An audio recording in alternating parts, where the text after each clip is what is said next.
Magelang, kota kecil yang pernah digunakan Inggris sebagai pusat pemerintahan di Pulau Jawa ini ternyata juga memiliki banyak jejak magis misterius sampai sekarang. Desa Banyu Adem salah satunya. Hal yang sulit dijelaskan dengan akal sehat manusia seringkali terjadi di desa yang memiliki 6 dusun ini. Alkisah seorang pria bernama Raden Tumenggung Sucen yang melakukan ritual dengan berjalan kaki di malam hari dengan membawa obor menuju ke arah Gunung Merapi. Namun di tengah perjalanan api dari obor tersebut mati. Akhirnya Sang Tumenggung melanjutkan perjalanan hingga pada ambang batas yang aman untuk dihuni oleh sekelompok manusia. Karena pada saat itu Merapi baru saja meletus dan memuntahkan lahar panasnya ke bumi. Dalam perjalanan pulang, beliau sampai di tempat yang dilewati aliran lahar panas Merapi namun sudah dalam keadaan dingin. Sejak itulah area tersebut dinamakan dengan Banyu Adem. Warga sekitar meyakini pada saat lahar panas Merapi membanjiri wilayah ini diikuti oleh makhluk gaib penghuni Merapi. Konon bagi manusia yang memiliki indera keenam dalam dimensi yang lain, terdapat perkampungan gaib yang dihuni oleh sosok menyeramkan di sepanjang area Banyu Adem. Saking banyaknya, tak jarang bila warga desa Banyu Adem seringkali bersinggungan oleh sosok dari dunia lain tersebut. Bahkan hingga sekarang, anak laki-laki dari desa ini sering mengalami hitan gaib yang dilakukan oleh seorang kakek misterius yang bukan berasal dari dunia manusia. Tak hanya itu, salah satu dusun yang ada di desa Banyu Adem pun dipercaya sebagai kampung wewe gombel yang sering menculik anak kecil hingga hilang lupa ingatan. Ada sosok apa sebenarnya di balik runtunan hal misterius yang terjadi di area desa Banyu Adem ini? Dapatkah tim Misteri Tukul membuka tabir misteri yang ada satu persatu?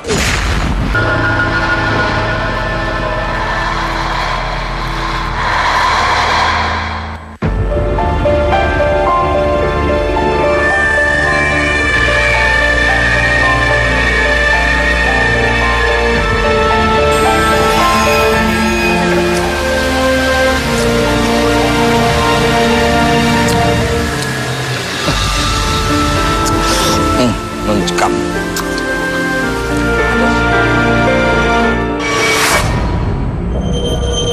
Belum apa-apa, udah seperti ini. Apalagi kalau malamnya. Oh, asem. Takutin aja kamu. Mas Ukul ngapain jalan-jalan sendiri ke sini? Sebetulnya desa ini desa apa? Kok kelihatannya serem kanan kirinya tuh kok sunyi-senyap. Gelap lagi, aduh. Gelap dari mana, Mas? Ini siang tahu, makanya buka kacamatanya. Oh. Nah, pemirsa Misteri Tukul jalan-jalan dimanapun Anda berada dari dunia nyata maupun dunia gaib di seluruh alam semesta yang indah ini. Saya bersama Frida Nara dan Pak Supriyadi. Saya akan menelusuri, akan tanya-tanya ya. Kita sudah ada di desa Banyu Adem. Water silent. Cool. Di sini sering terjadi fenomena laki-laki yang dihitan oleh makhluk gaib. Nah, ini benar nggak sih Pak? Ya, betul. Itu ada di Dusun Suruh. Dusun Suruh ada suatu bendungan yang dulu itu pada waktu lahar tahun 38. Yeah. Itu terjadi bendungan kecil. Nah, di situ sering untuk mandi banyak orang. Diceritakan di situ sering ada yang dihitan oleh makhluk itu. Kita sambil jalan.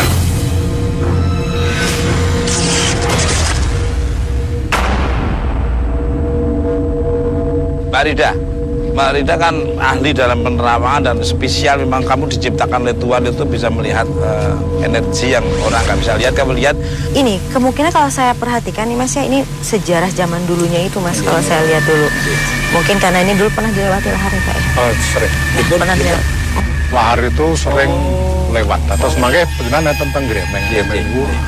Katanya ada lubang yang tembus sampai ke kecamatan Suruh. Jadi kalau saya perhatikan Mas, begitu lahar itu keluar, itu diiringi juga banyak sekali makhluk-makhluk yang keluar. Oh, aku masuk akal logika juga. Saya lihat berbagai macam bentuk seperti naga, seperti ular.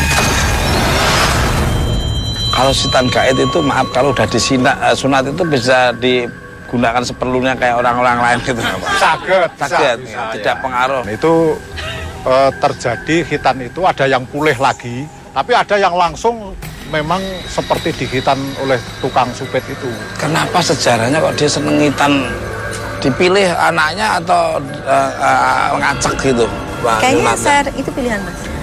Pilihan nggak semua. Ibaratnya seperti di Dieng itu orang yang tumbuh rambut yang gimbal itu mungkin udah turunannya di situ, mungkin dipilih di situ ya, Pak Supriyadi. Oh iya, Pak monggo. Supriyadi. Pak Supriyadi. Sini Mas. Sini Mas. Hal-hal magis apa selain ada makhluk gaib nyunatin anak-anak? Monggo, pernah apa lagi? Hal magis itu di sini ada yang namanya banaspati. Banaspati itu biasa kelihatan seperti merinding. balon. Nah, ini, Balon itu, balon. Itu ya, tadi yang barusan saya itu seperti bola api ya. Bola api. Lihat ya kamu. Saya lihat di sebelah sana Mas. Dan itu kelihatannya sekelebat-sekelebat tuh Mas. Banaspati itu begini ya, itu kalau ada balon itu turun, balon merah besar itu turun, itu kalau berani mendekat itu akan berubah menjadi raksasa. Jadi dulu di sini ada itu Banaspati itu turunnya malah sore itu, Mas Dukul. Jadi kira-kira habis maghrib, tapi sebelum isya. Jadi kira-kira jam 6:30 gitu. Ada tempat yang katanya sarang Banaspati di mana? Kalau tidak salah itu ada di Gremeng, Sungai Gremeng. Bisa pasti penasaran di manakah tempat sarangnya Banaspati yang konon ceritanya ada pusat dianya ada di sini. Ini satu kor. Yes, Allah.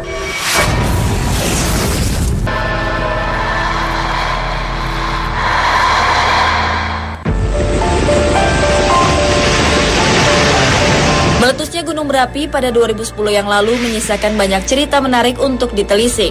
Karena posisinya yang dekat dengan puncak Merapi, Magelang memiliki banyak desa yang terkena imbas bencana alam paling dahsyat 4 tahun yang lalu. Pasca erupsi Merapi, hampir sebagian wilayah sebelah selatan Magelang terkena banjir lahar dingin. Bahkan dihujani bebatuan yang mendarat bebas di desa Jumoyo dan Sirahan. Menurut warga sekitar, tepat 3 hari sebelum banjir lahar dingin terjadi, gerombolan batu besar Gunung Merapi berjatuhan tanpa henti. Anehnya, batu-batu raksasa tersebut mengeluarkan air, seolah mengalami kesedihan yang mendalam karena sesuatu. Akan tetapi secara kebetulan, setelah batu-batu menangis tersebut berhenti berdatangan, area selatan Magelang pun diserang oleh banjir lahar dingin yang tidak terbendung lagi dahsyatnya. Rumah-rumah hancur terkena gulungan air dan runtuhan batu kerikil. Korban jiwa dan luka berat berjatuhan dengan seketika. Konon kedatangan batu raksasa yang mengeluarkan air mata tersebut merupakan pertanda bahwa banjir lahar dingin akan datang menerjang. Adakah sosok yang menjaga batu-batu menangis ini, atau hal tersebut hanyalah fenomena alam biasa?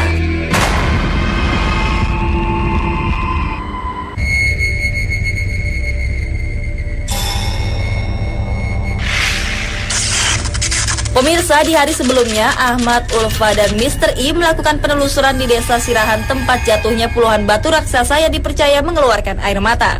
Sekarang saya sama Mbak Ulfa udah ada di desa Gemampang, Sirahan. Saya penasaran sama ini Mbak, sama erupsi Merapi yang terjadi di sini. Konon katanya sih ada batu-batu yang bisa menangis juga gitu, ada batu-batu yang menangis, dan mungkin ini ada salah satu batu-batu juga yang ada di akibat erupsi ini sih. Kalau Mbak Urfa sendiri ngerasain apa? Ngerasain memang ada aura-aura negatif ya. Batunya menangis, keluar air mata, keluar air. Yang saya rasakan sih untuk batu yang menangis itu adalah salah satu kayak peringatan gitu sih Mbak. Yang saya lihat sih jadi kayak peringatan bahwa si batu ini kayak datang. Nah, itu memperingatkan bahwa warga sekitar sini kalau bisa secepatnya untuk mengungsi dari sini karena mungkin ada bahaya segala macam, dan akhirnya terjadi juga teman-temannya datang, dan saya rasakan sih ini salah satu kiriman setelah ini. Cuma saya ngerasain energi ada agak kuat di sebelah sana. Ada lagi di belakang. Mungkin kita coba moving sana. Oke.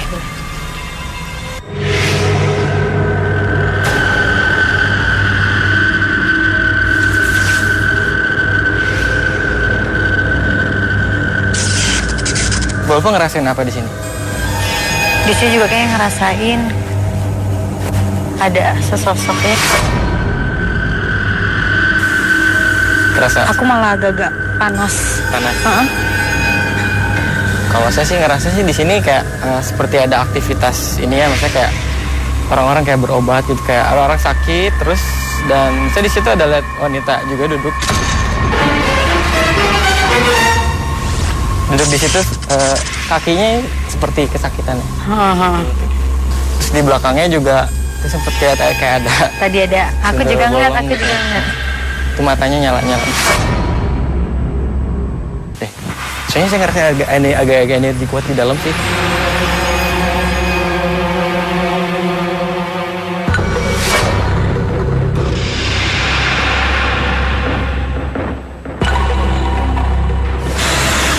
Saya ngerasain energi di depan, maksudnya ada batu juga dan kayak ketarik agak energi lebih kuat di sini.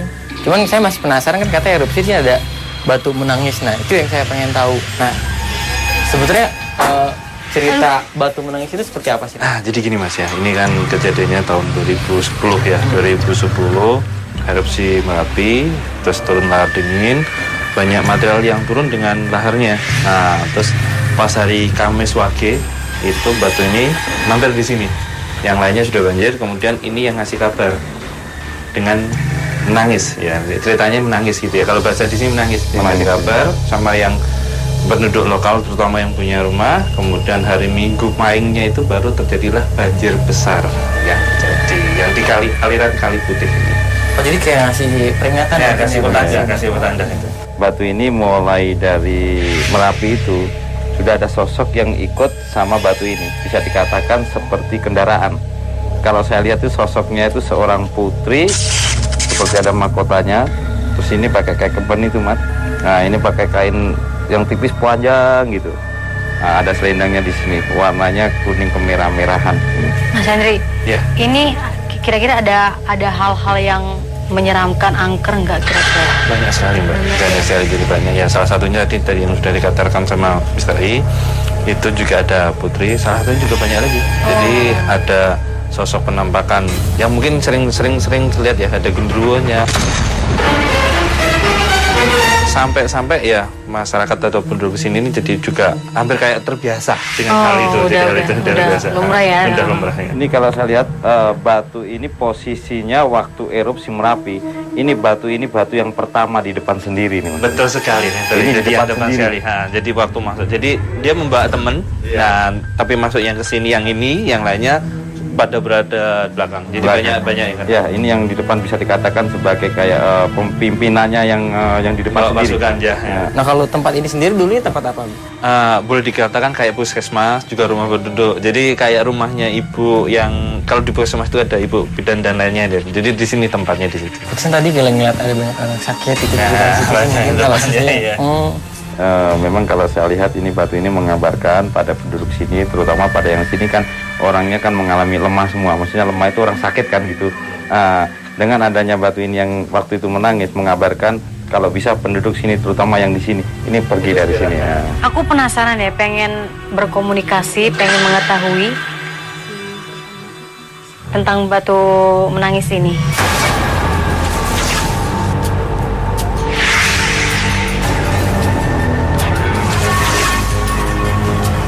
Cantik. Aku dengar namanya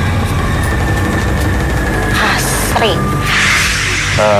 Ditanya si putri ini kenapa kok dia bisa ngikut sama sebagai batu ini untuk kendaraannya gitu.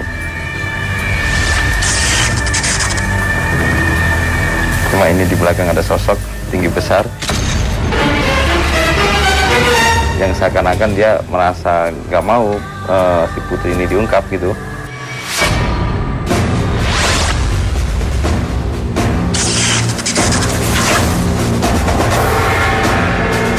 Ini ada sosok tinggi besar. Dia punya kayak temen-temennya kayak Banaspati sih, temen-temennya di belakangnya. Tapi sosok ini sih kayak sosoknya tinggi besar, agak ini ya, maksudnya sih kayak bertanduk tapi tanduknya itu kecil. Ini benturan energi semakin kuat, seperti membentuk pancaran energi. Istri aku lemas. Iya. Nah ini kan karena benturan energi yang dari si putri ini tadi gitu. Jadi energi ini mau masuk gitu. Ada unsur negatifnya gitu. Jadi mungkin si sosok tinggi besar ini suka sama si Mbak Putri yang ada di depan tadi sih. Jadi seperti kayak mau ngejaga, tapi sebenarnya si Putri ini nggak mau dijaga, tapi dia kayak selalu ngikutin dan ketika mau coba diinformasi tadi, dia selalu seperti nggak suka gitu. Saya coba izin dulu biar nanti kita bisa komunikasi lebih kapal. Asyhadu alla ilaha illallah.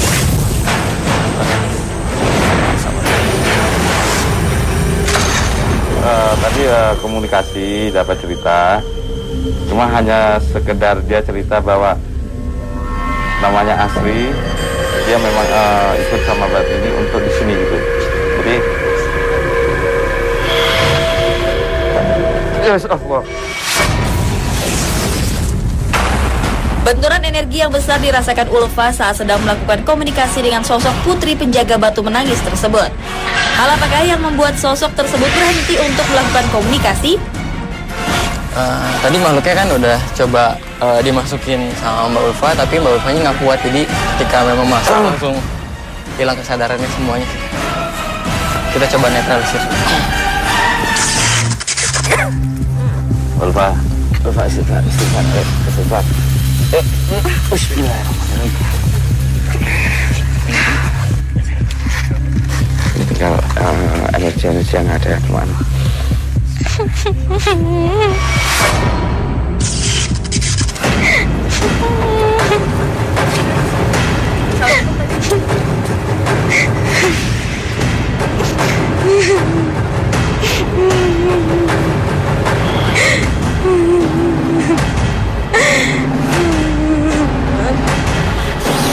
Allah Allah. Ya, warna udah kelas. Udah. Bismillahirrahmanirrahim.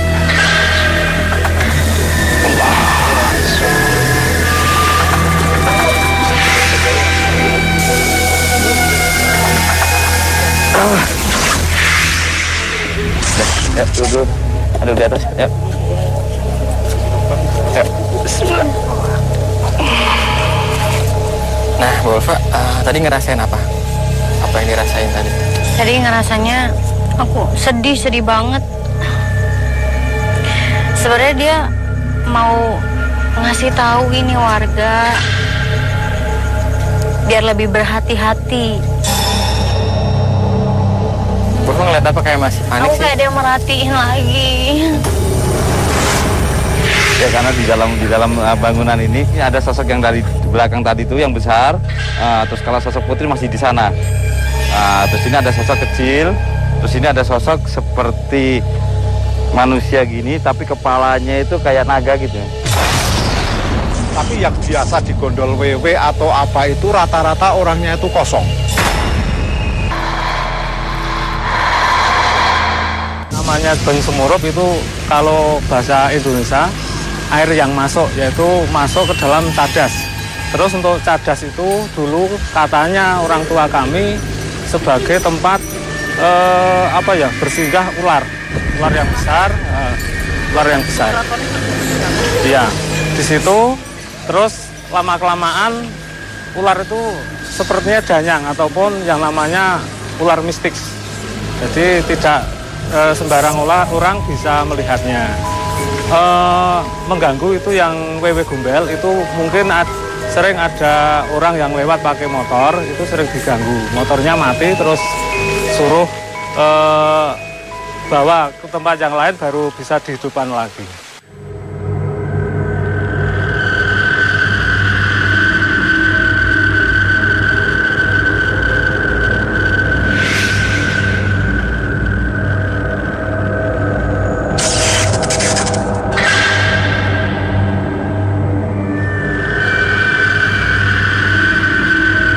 Nah, pemirsa Mister kalau jalan-jalan dimanapun Anda berada dari dunia nyata maupun dunia gaib di seluruh alam semesta yang indah ini. Kita sudah di Banyu Semurup, Dusun Trolikan. Dusun Trolikan. Dan saya masih bersama Ridanara, Mas. dan Supriyadi. Pak Supriyadi. Ada kejadian angker apa yang sedang terjadi di tempat ini, Pak? Tolong dibelakkan semua yang ada pernah terjadi, Pak. Ya, di sini ini namanya Banyu Semurup, Desa Banyu Adem, Kecamatan Serumbung, Magelang. Tepatnya 15 km dari arah Gunung Merapi. Nah, di sini itu sering dikatakan banyak orang muncul banaspati. Banaspati itu biasanya seperti bola merah besar.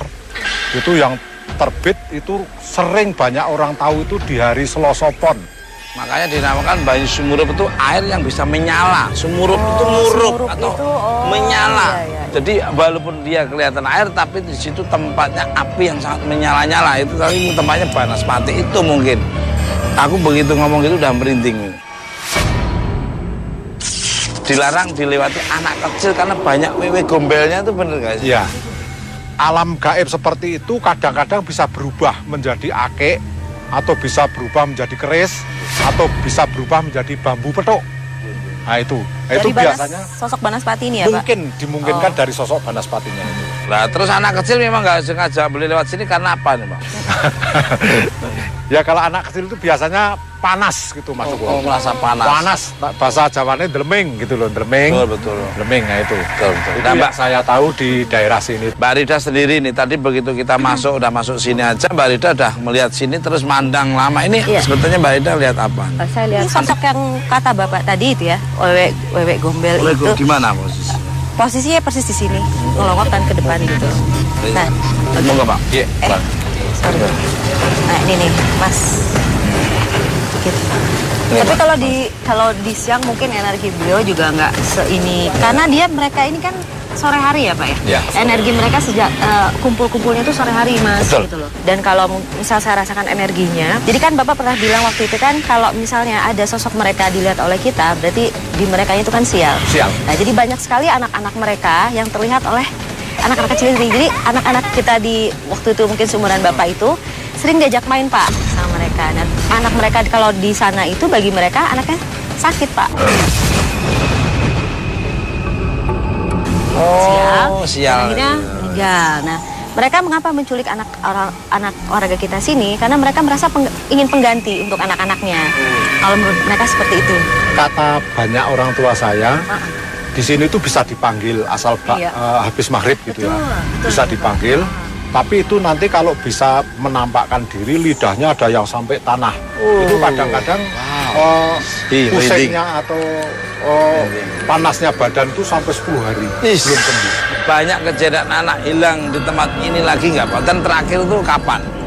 Itu setelah masuknya listrik di tahun 89, tepatnya di bulan November 89. Itu dengan penerangan yang serba terang, itu cerita anak hilang atau digondol wewe itu makin lama makin berkurang. Jadi simpulnya hantu atau wewe atau menus atau apa itu takut dengan penerangan sebetulnya. Tapi yang biasa digondol wewe atau apa itu rata-rata orangnya itu kosong. Biasanya kalau ditemukan dalam keadaan nilung, caranya mencari pakai tampah sama bende. Nah itu ting ting duk ting ting duk gitu lah, dipukul-pukul. Tapi rata-rata anak itu sok menjadi kurang normal.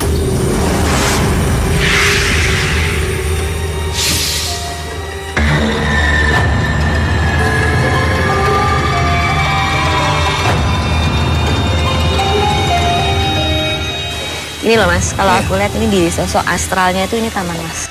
Oh, dilihat dari sosok asalnya kalau udah umumnya orang ini taman.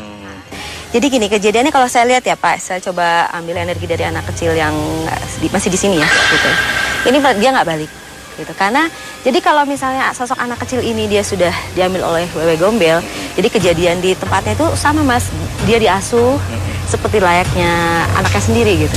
Dia diasuh, dikasih makan, dan ya dia dipakai apa? Merinding. Ikut bermain juga. Nah, masalahnya ini Mas, masalahnya waktu di sana sama di sini tuh beda Mas. Jadi kalau kita mungkin 2 hari, tapi kalau di sana tuh mungkin udah lama gitu loh. 20 tahun atau 20. Bisa gitu. Makanya kadang kalau anak yang kembali lagi ke sini Pak, dia agak linglung. Seperti itu. Oh, linglungnya tuh karena terlalu ini perbedaan waktu, Novi. Ada nggak yang sampai sekarang anak yang pernah hilang itu belum kembali ada? Kalau belum kembalinya itu, andai kata belum kembali itu langsung mati Mas Dukul. Iya, kita sudah bilang apa sudah nggak ada gitu. Ya, biarpun itu ditemukan tapi langsung. Biasanya serem banget ya. Aliran sungainya itu sampai di mana nih? Nah ini ceritanya begini, lahar di sini terakhir lewat di sini itu 23 Maret tahun 75. 23 Maret tahun 75. Itu pada waktu lahar di sini lewat di sini banyak sekali ular besar yang ditangkap oleh Polsek Serumbung itu diamankan. Karena ini muaranya dari Gunung Merapi dan berakhir sampai Sungai Progo. sampai merinding yang dengernya aja udah aku bayangin turunnya lahar itu ular itu saya udah bayangin ini. Nah, ini banyu semurup itu bisa banyu itu murup, tapi banyu itu lewat di bawah ini. Semurup di bawah wadas ini. Menyala-nyala. Tapi yang sering menyala di bambu ini. Bambu ini kata orang di sini menjadi bambu petok. Bambu petok itu yang rose dari atas ke bawah itu ketemu itu Mas Pur. Ya. Nah, itu luar biasa. Menjadi pusaka. Ternyata ini ada sketsanya bener Pak. Saya membayangkan dia merinding tadi. Ternyata bener ini. Gambarnya itu lahar Merapi. Nih. Ini lahar Merapi. Langsung turun ini berbentuk seperti ular dan akhirnya ular-ular kecil itu yang itu tadi dia. Dan terakhir Mas Tukul, Merapi itu akan meletus apabila manusia termasuk kita itu tidak rapi. Jadi Merapi ini meletus, merapikan kita semua yang ada di negeri. Pak, konon di sini ada makam keramat yang dijaga oleh sosok macan putih atau bahasa Inggrisnya white tiger nih. Di mana tuh Pak? Kayaknya kita tim Mister Tukul Jalan pengen. Ya, penasaran juga Pak. Di Dusun Suruh, Desa Banyadem, letaknya 1 kilo dari sini. Nah, pemirsa pasti penasaran di mana tempatnya makam yang konon sedang dijaga oleh macan putih. Kita akan menelusuri sana. Ikuti terus, Mister Tukul Jalan. Boleh.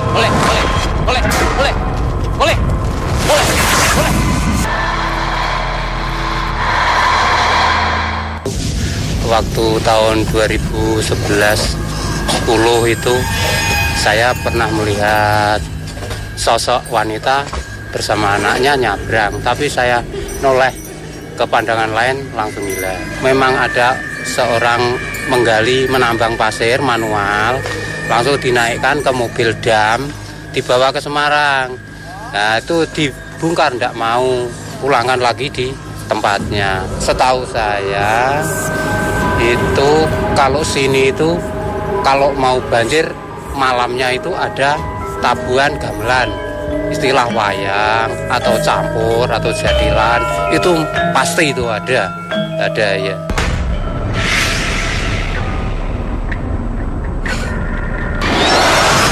Pak, nah ini ya salah satu lokasi yang tadi saya ceritakan. Ini memang waktu erupsi terjadi, ini banjir lahar dinginnya udah sampai sini. Ya, ketinggiannya sampai ini nih, batu ini nih. Ya, airnya sampai ini udah. Ya, ini lehernya sampai.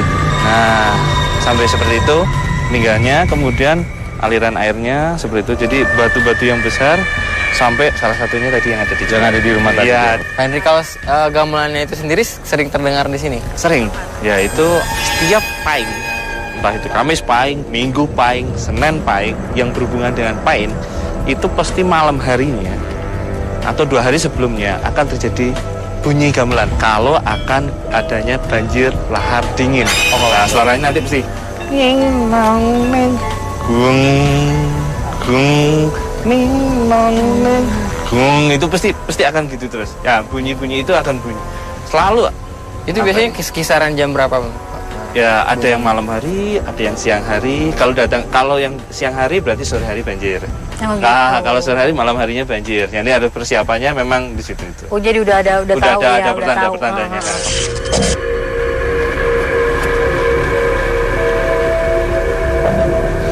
Jadi posisi itu Mas Hendri ya, kalau saya lihat ada aliran sungai di sebelah sungai. Ini mulai dari sana sampai ke sebelah sana, sampai itu seperti perkampungan. Ya, betul. Nah, kenapa kok terdengarnya persis di sini?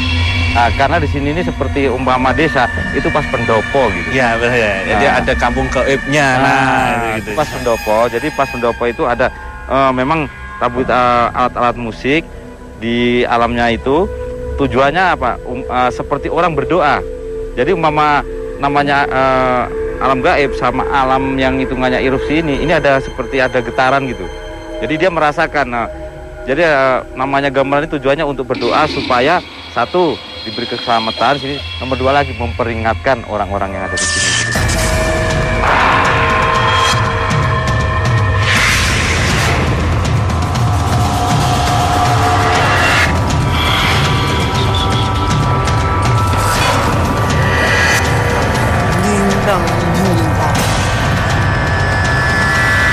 Apa ya mereka?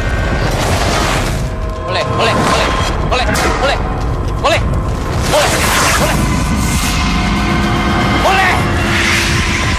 Boleh. Kita nopo-nopo niki ajeng-ajeng swarga. Boleh. Boleh. Niki ajeng. Kita nopo-nopo ajeng swarga. Ajeng swarga. Assalamualaikum.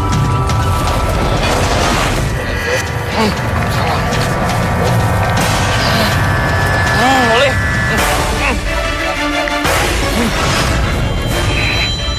Nah, ini yang saya bilang tadi, Novi, ini sosok daripada pimpinan yang ada di sini. Dia kan pertama, kenapa tadi suara si Ahmad ini mengenandungkan suara gamelan? Karena dia asik dengan gamelannya gitu.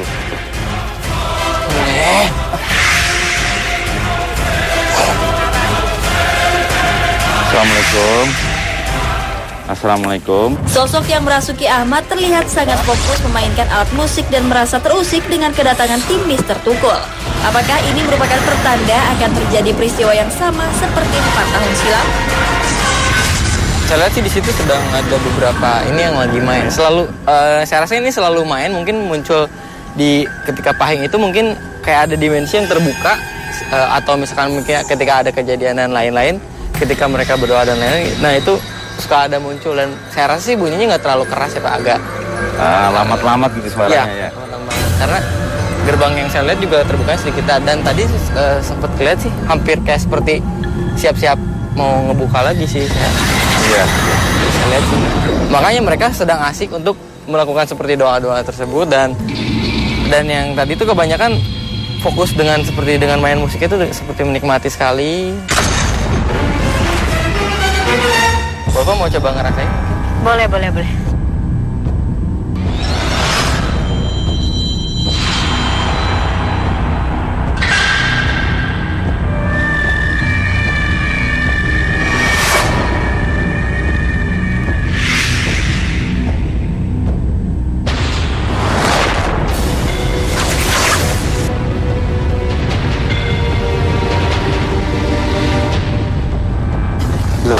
Assalamualaikum. Assalamualaikum Mbak Putri. Assalamualaikum. Assalamualaikum Mbak.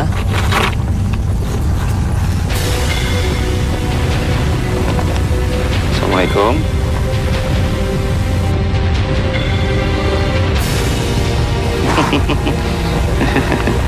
Ini gini pemirsa ya, kita dimensi memasukkan yang dari sana ke sini.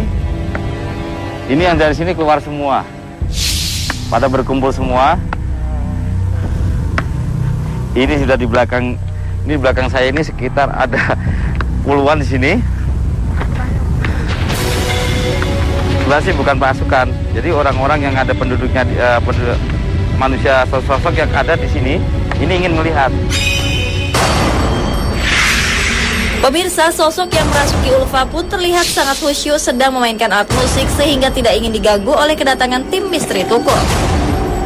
Misalnya kebanyakan sih makhluk-makhluk di sini juga sedang menikmati ya musiknya itu. Kayak tadi ketika memang nggak ada musik diam sama sekali dan ketika tadi dicelung.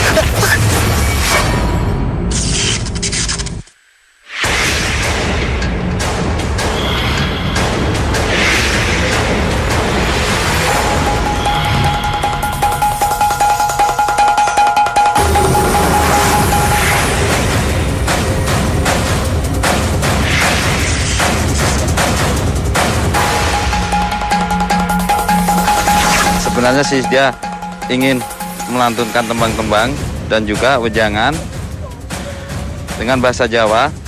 Jadi dia mengatakan kepada kita semua untuk waspada.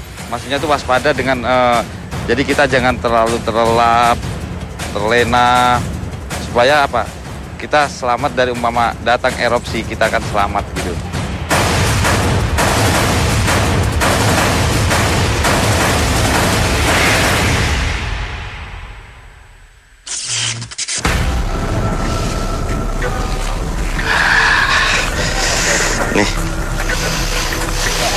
Nah, Misteri kan tadi saya ngelihat pelukis kita juga ada kayak nari-nari itu tuh kenapa? Dia mengalami interaksi dengan yang sosok yang ada di sini yang sering main gamelan itu, Mat. Itu ingin menyampaikan wejangan juga tembang-tembang yang isinya itu supaya masyarakat yang ada di sini khususnya ya, umumnya ya semuanya kita dalam kehidupannya harus sering waspada, siaga, jangan terlena dengan keindahan dunia, terus kemewahan, terlena kita itu tidurnya terlena, akhirnya umpama datang erupsi dia nggak tahu. Mas Eng, ini tuh dulu tempatnya seperti apa? Apa memang buat jalanan? Apa memang? Kalau ini memang dulunya tetap aliran sepanjang jalur Kali Putih. Cuman di tahun berapa waktu yang lalu di zaman Belanda itu aliran aslinya itu dibelokkan. Nah terus banjir di tahun 2010 itu membuat jalur yang aslinya lagi jadi tembus. Akhirnya dulu itu jalan yang ada jembatannya sebenarnya kan itu jalan raya. Itu putus karena diterjang lahar, banjir lahar dingin. Nah, akhirnya dibuatlah jembatan sehingga kalau terjadi mengantisipasi tadi supaya kalau terjadi banjir lahar dingin ini bisa lewat di bawahnya gitu. Kalau dari saya sih kan itu ada siklusnya ya Pak, kejadian Merapi ini. Ya, 4 tahun sekali. 4 tahun sekali. Mungkin 2010, sekarang 2014 ya? Udah. Oh ya, mungkin saya rasa sih lebih hati-hati lagi buat semuanya. Kita juga harus saling berdoa sama-sama untuk ya mudah-mudahan meskipun misalnya memang itu alam kan mungkin bisa terjadi, setidaknya mengurangi jumlah korban yang terjadi di sini. Dusun itu kelihatan seperti belantara.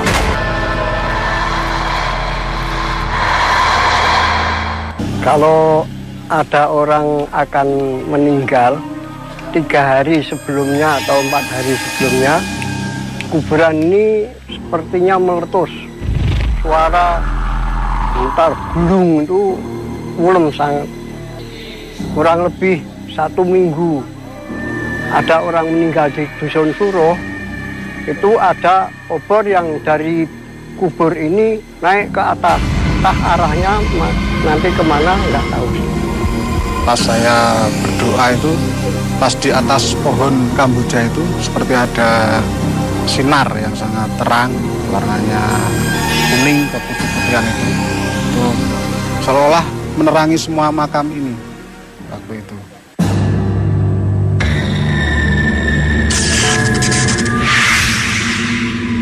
Nah, pemirsa Mister Tukul jalan-jalan dimanapun Anda berada dari dunia nyata maupun dunia gaib di seluruh alam semesta yang indah ini.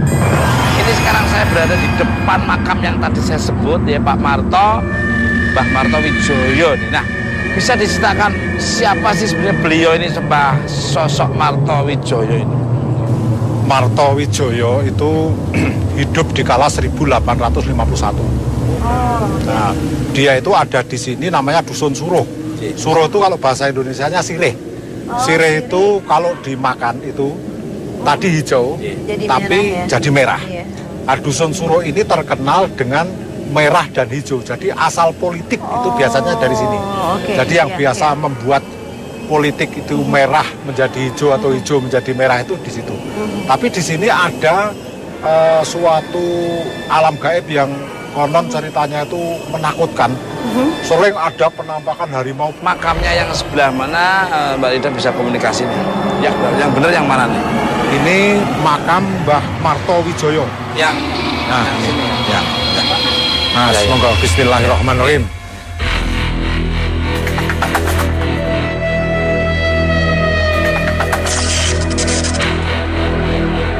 Nah, monggo mungkin kronologisnya beliau perjuangannya seperti apa? Ya, itu kira-kira di tahun 30, 23 Maret tahun 30, itu Prawiro Prakoso itu jenderalnya Diponegoro itu wafat di Desa Banyuadem beserta kudanya. Sekarang ada makamnya tapi di Dusun Sungkup, sebelah tadi Mas Tukul. Nah itu dia dulu kesini itu dimakamkan, lalu oleh Sultan Hamengkubuwono IV itu ditugaskan di sini mulai 1840 itu baru ada orang. Itu 13 orang. Kalau saya lihat dari sisi fisiknya ya, beliau ini sosoknya orang Jawa sekali apa ya? Ya, orangnya berkumis. Ya, berkumis dari pria Jawa sekali. Kumisnya hitam di sini dan dia memakai belangkon. Saya melihat sosoknya sedang begini. Wah, luar biasa. Menggunakan baju hitam kayak beskap ya. Kayak beskap hitam dan ini baju batik. Beliau sedang di sini. Saya perhatikan seperti itu. Pokoknya siapa yang dimakamkan di seluruh makam Banyuadem itu pokoknya dulu hampir 80% ke atas itu anti Belanda. Iya, Jadi betul pernah sekali. diasingkan semua. Paham. Jadi orang yang pernah diasingkan tidak main-main cuma digebukin atau ditahan itu tidak dibuang. Diasingkan. Ya. Luar Benar-benar biasa. diasingkan. Sudah tergambar sosoknya beliau tegap, pakai belangkon, kumisan dan pakai kayak seperti beskap. Nah, perjuangannya dulu memang beliau itu tokoh. Nah, itu saya melihat ya sorot matanya tajam sekali. Pada saat itu beliau ini saya melihat residual energi dikepung Belanda. Mungkin pada saat ini pada waktu penangkapan kali ya Pak ya, karena beliau ini kembali diasingkan ya. Ya, ini termasuk Ya. anak-anaknya. Nah. Sebetulnya yang seniornya itu yang di Banjarmasin itu ada di Dusun Dadamani. Ya. Jadi saya melihat residual energi seperti itu. Beliau ditangkap karena perjuangannya nggak, kalau Pak Mbah Marto ini dia nggak secara frontal berperang melawan Belanda, maksudnya pakai pedang gitu, tapi beliau secara secara strategi dan itu amat sangat anti Belanda. Karena pada saat kalau saya rasakan pada saat itu tidak ada Belanda yang bisa masuk ke wilayah Tidak ada. ini, ke wilayah Mbah. Itu nanti ada kolam-kolam besar yang Ya. dulu untuk membuang senjata. Betul.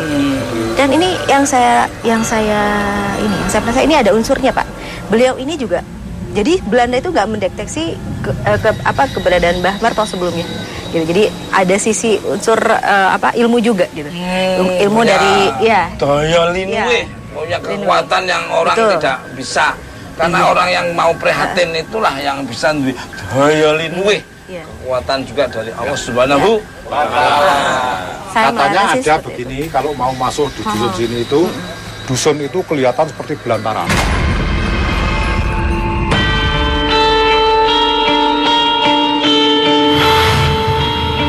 Nah, pemirsa Mr. Tukul Jalan-Jalan dimanapun Anda berada dari dunia nyata maupun dunia gaib di seluruh alam semesta yang indah ini. Ini sekarang sketsanya sudah terlihat seperti gambarnya, memang inilah beliaunya. Nah, ini yang disunat sunat masal. Nah, ini pusaka ini gambaran macannya itu dari pusaka ini ya Mbak? Iya, kalau saya perhatikan nih sosok yang ini, beliau ini yang penyunat itu Pak, yang tadi saya bilang Pak. Bentuknya kayak bapak-bapak ya, kayak kakek-kakek gitu. Dia ada jenggotnya sedikit di sini gitu. Yang saya lihat sosok asalnya seperti ini Pak, yang sunat anak-anak gitu Pak. Gitu. Nah, saya melihat sosok Marto Wijaya seperti ini mungkin ya. Mungkin ini beliau tapi ada kumisnya tebal. Kumisnya tebal hitam gitu. Kumisnya tebal hitam. Nah ini sosok yang saya lihat menaungi di belakang tadi tempat keranda itu Pak. Sosok yang putih ini. Itu loh Mas ya. Oke. Nah, Pak Gradi, aku matur nuwun, terima kasih atas waktunya dan mohon maaf kalau ada tutur bahasa perilaku yang kurang berkenan. Ada tim Mr. Tukul Jalan-Jalan, salam hormat buat keluarga semuanya dan mudah-mudahan bermanfaat oleh pemirsa di seluruh alam semesta. Amin.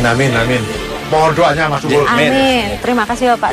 Selamat jalan. Iya. Nah, pemirsa Mr. Tukul Jalan-Jalan dimanapun Anda berada dari dunia nyata maupun dunia gaib di seluruh alam semesta yang indah ini. Ambil sisi positifnya dari tontonan Mr. Tukul Jalan-Jalan, yang negatif jangan diambil. Kekuatan yang tidak bisa tertandingi ada kekuatan dari Allah Subhanahu wa Ta'ala. Tunggu kehadiran Mr. Tukul Jalan-Jalan di tempat berbeda yang ada budayanya, wisatanya, misterinya, mitos-mitosnya. Ikuti terus Mr. Tukul Jalan-Jalan.